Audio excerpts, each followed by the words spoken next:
तो check Republic में एक ऐसा कैसल है, हाउस का कैसल कहते हैं, जहाँ पे बहुत ही अजीबोगरीब घटनाएं घटती हैं। ऐसा कहा जाता है कि यहाँ एक ऐसा गड्ढा है, एक रहस्यमय गड्ढा जिसकी गहराई आज तक नापी ही नहीं जा सकी है। स्थानीय लोगों की अगर हम मानते हैं तो उनका मानना है कि ये इतना गहरा है कि सीधे नर्क के द्वार तक जाता है।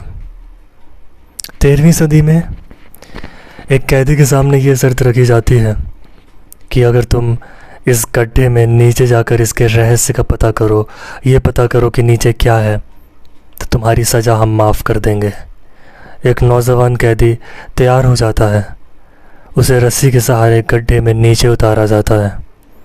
थोड़ी ही देर बाद उसके चीखने और चिल्लाने की आवाज़ें आने लगती हैं। ये आवाज़ें इतनी भयानक और डरावनी थी कि सैनिकों ने बहुत जल्दी उसे वापस निकाला। जब वो वापस जब आता है तो उसे देख कर के सभी लोग हैरान रह जाते हैं। वो लड़का जो गड्ढे में भी 2 मिनट पहले गया है, वो वापस आते ही बूढ़ा हो चुका होता है। उसकी सफ़ेद दाढ़ी आ गई है, चेहरे पर झुर्रियाँ हैं। ये देखकर सभी परेशान हो जाते हैं कि आखिर ये पॉसिबल कैसे है, इतने कम समय में इसकी उम्र इतनी कैसे बढ़ सकती है।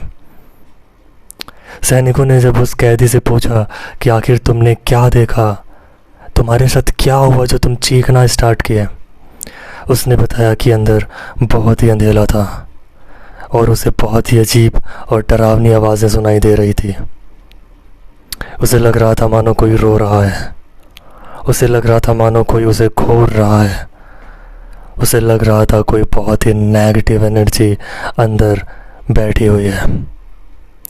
सैनिक उस कैदी को वहाँ से ले जाते हैं, ये सोचते हुए कि शायद थोड़ी देर बाद ये नॉर्मल होकर बाकी चीज़ें बताएगा, लेकिन अनफॉर्चुनेटली 48 घंटे बाद उसकी मौत हो जाती है।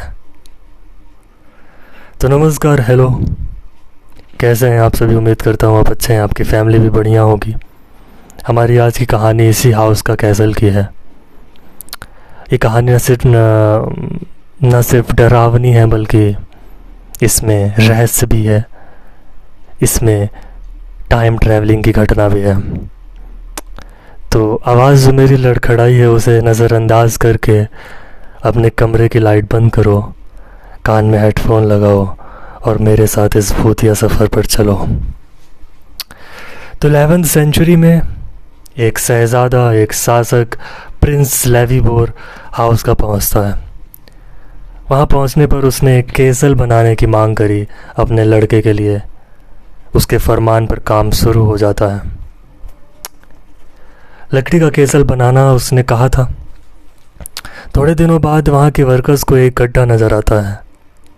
उन्होंने सोचा कि ये कोई नॉर्मल गड्ढा है जिस पे हम पत्थर भर कर इसे बंद कर देंगे, लेकिन कई दिनों तक पत्थर डालने के बाद भी वो गड्ढा भरता ही नहीं है। गड्ढा भरना तो छोड़ो, पत्थर के नीचे पहुंचने की आवाज़ तक भी नहीं आ रही थी। ऐसा लगता था मानो वो पत्थर हवा में कहीं तैर रहा है या फिर वो कहीं पाताल में जा रहा है। ये वही गड्ढा है जिसे स्थानीय लोग नर्क का द्वार कहते थे, अ डोर टू हेल। खैर, प्रिंस लेवीबोर थोड़े दिनों बाद वो कैसल का काम अधूरा छोड़कर अपनी फैमिली के साथ बाहर चला जाता है, भाग जाता है वहाँ वापस कभी ना आने के लिए, और वो कैसल एक बार फिर से वीराना हो जाता है। स्थानीय लोगों की माने तो उस गड्ढे से अजीबोगरीब खतरनाक जानवर निकलते थे, जिनके काले पंख होते थे, जो आधा इंसान और आधा जानवर होते थे। वो कहते थे कि रात में वो जानवर पूरे देश में उड़ते थे।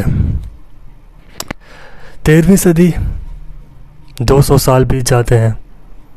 वो कैसल वीराना पड़ा। 13वीं सेंचुरी में एक नया शासक वहाँ आता है, उत्तकास। उत्तकास वहाँ आने के बाद उस कैसल का काम स्टार्ट करवाता है। हुक्म देता है कि इसे पत्थर का बनाओ और मजबूत बनाओ। काम चालू हो जाता है। उत्तकास, उसके कैदी, उसके सैनिक सभी ने हाउस का कैसल की स्टोरीज सुनी थी। 200 साल बीत चुके थे लेकिन उसकी कहानियाँ अभी भी जीवित थी। उसके सैनिकों को पता है नर्क का द्वार, उसके सैनिकों को पता है रहस्यमय गड्ढा।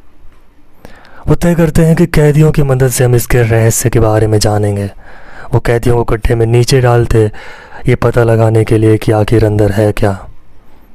जब उन्होंने पहले कैदी को गड्ढे में नीचे डाला, उसके साथ क्या हुआ आप सभी जानते हैं। वहाँ काम करने वाले वर्कर्स सभी का दावा था कि जब भी वो महल की निचली मंजिल पर काम करते तो उन्हें अजीब और गरीब आवाज़ें आती, डरावनी कर्कश आवाज़ें, किसी के रोने की आवाज़ें, ऐसी आवाज़ें जो किसी को भी परेशान कर सकती हैं, बहुत परेशान कर सकती हैं। वहाँ काम करने वाला एक मज़दूर एक दिन अकेले काम कर रहा था, तभी उसे एक आवाज़ आई कान में। वो जब उस आवाज़ के पीछे गया तो वो आवाज़ उसे उस गड्ढे के पास ले गई। वो जब वहाँ पहुँचा तो आवाज़ और तेज आने लगी। कुछ पल के लिए उसे ऐसा लगा मानो कोई अदृश्य शक्ति उससे बात करना चाहती है। उसने जवाब दिया, लेकिन उसके किसी भी जवाब का कोई भी प्रतिक्रिया नहीं आया। वो आवाज़ें बस आती जा रही थी। उस मज़दूर को वो आवाज़ समझ नहीं आ रही थी। उसे ऐसा लग रहा था मानो कोई दूसरी लैंग्वेज में कुछ कह रहा है। उसके जहन में एक ही बात घर कर गई, वो थी हैरम हैरम हैरम। ये हैरम आखिर है क्या? इसको सर्च किया जब मैंने गूगल पे तो मुझे पता चला कि ये एक वर्ड है जो बाइबल से लिया गया है। इसकी पूरी जानकारी आप गूगल पे पढ़ना, साथ ही हाउस का कैसल की तस्वीरें भी देखना। महल से जुड़ी बहुत सी अजीबोगरीब घटनाएं हैं, बहुत सी कहानियां हैं। एक स्टोरी ऐसी है, दावा किया जाता है कि सूर्यास्त के बाद गड्ढे से एक ऐसा जानवर बाहर निकलता है जो आधा इंसान, आधा मेंढक और आधा कुत्ता होता है। इस जानवर को अलग अलग समय पे देखा गया है, ये महल में घूमता है। एक कहानी है, महल में एक काला साया देखा गया है जो अक्सर महल की दीवारों पे दिखता है और फिर अंधकार में कहीं गायब हो जाता है।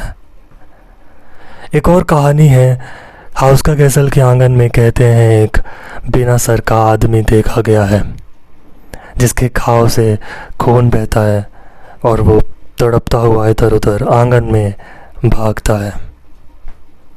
हाउस का कैसल के जंगलों में एक खूबसूरत औरत भी देखी गई है और ये औरत समय में अलग अलग वक्त में देखी गई है। 11th सेंचुरी में, 12th सेंचुरी में, 13th सेंचुरी में। आखिर कैसे पॉसिबल है कि 3 अलग अलग सदियों में एक औरत जंगल में देखी जाती रही है।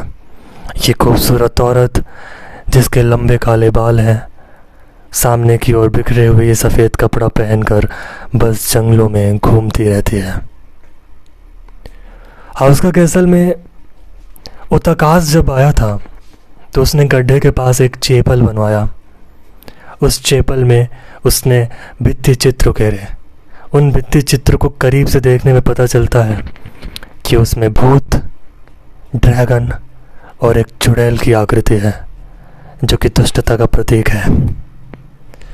हाउस का कैसल के स्ट्रक्चर की अगर हम बात करते हैं, इसकी लोकेशन की बात करते हैं, तो ये पहाड़ी की चोटी पर बना हुआ कैसल है जिसके चारों तरफ जंगल, दलदल और चट्टानें हैं। इस कैसल के आसपास जब ये बना था ना कोई व्यापारी मार्ग है, इस कैसल के अंदर ना किचन है, इस कैसल के अंदर ना ही पानी का कोई स्रोत है। शुरुआती दौर में ना ही इसे रहने के लिए बनाया गया था। कैसल की ज़्यादातर खिड़कियाँ नकली हैं। सवाल आता है कि आखिर इसे बनाया क्यों गया। स्थानीय लोगों की अगर हम माने तो वो कैसल सिर्फ उस गड्ढे को ढकने के लिए या फिर उस गड्ढे को बंद करने के लिए बनाया गया था ताकि वो विचित्र जीव बाहर ना निकले। इस कैसल में टाइम ट्रैवलिंग की भी एक स्टोरी निकल कर सामने आती है भाई। कहते हैं 1836 में, 1836 में एक पोएट हेलेन माजा नामक इस कैसल पहुंचता है। कैसल में वो एक रात सो रहा होता है, तभी अचानक वो एक ख्वाब देखता है। ख्वाब में वो देखता है कि वो किसी रहस्यमय गड्ढे में गिर रहा है वो देखता है कि वो बस अंधकार में गिरता जा रहा है, और जब वो नीचे पहुंचा तो उसने देखा कि वो एक रहस्यमयी शहर में है। ये शहर ना ही रहस्यमयी है बल्कि भौतिकता से भी परिपूर्ण है। वो उस शहर की गलियों में जब गुजरता है तो उसे पता चलता है कि ये तो प्राग है, लेकिन माचा को प्राग अलग लगता है। एक लड़की से बात करने में पता चलता है उसे कि 2006 चल रहा है। माचा 1836 में केसल में सोया था, 2006 में कैसे उठ गया? क्या टाइम ट्रैवलिंग हो गई? कहते हैं इस केसल में एक ऐसा कमरा है, एक ऐसा रूम है जहाँ पर सोने पर यह हमें वक्त में आगे और पीछे ले जाता है। ये फिज़िकली तो हमें नहीं ले जाता, हमारी बॉडीज़ को नहीं ले जाता, लेकिन दिमागी तौर पर ये हमें वक्त में आगे और पीछे ले जा सकता है। इसकी जानकारी नाज़ीज़ को भी थी। द्वितीय विश्व युद्ध के दौरान ये नाज़ीज़ वहाँ पहुँचे। इस स्टोरी को सुनकर कि ये हमें समय में आगे और पीछे ले जाता है। अनफॉर्चुनेटली वैसा कुछ हो नहीं पाया, लेकिन वो पहुँचे ज़रूर थे। इस तरह की तमाम कहानियाँ और डार्क हिस्ट्री को समेटे है हाउस का कैसल चेक रिपब्लिक में। मुझे ये कहानी अच्छी लगी, इस वजह से मुझे लगा आप लोगों को ये सुनानी चाहिए। कहानी अच्छी लगी हो तो चैनल सब्सक्राइब करना भाई। मिलते हैं नेक्स्ट वीडियो में, तब तक के लिए ख्याल रखो। शुभ रात्रि। गर्मी बहुत है यार।